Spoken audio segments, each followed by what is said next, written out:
Namaste. I invite you to my 5-day Emotional Detox, the ultimate blueprint of manifestation workshop, which is starting from this Monday. But you must be wondering, why do I need to join this workshop? Why do I even need an emotional detox? Well, before you jump to any conclusion, you must watch this reel first.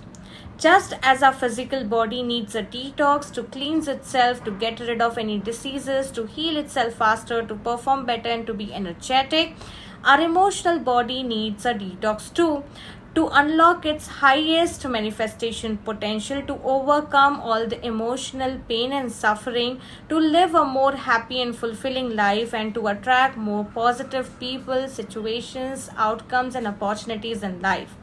Friends, we all go through an array of emotions in our life, and if we don't know how to detox ourselves emotionally, we'll get stuck at the negative emotional state for a longer time, and hence we start vibrating at a lower frequency and keep attracting all the pain, misery, sufferings in our life.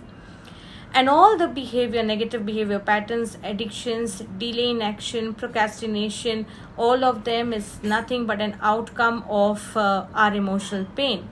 Why to keep suffering when we can live a more happy and fulfilling life? So put an end to your suffering and join me in this workshop and start your journey of self-healing and self-transformation and manifest your dream life. I'll see you in the workshop.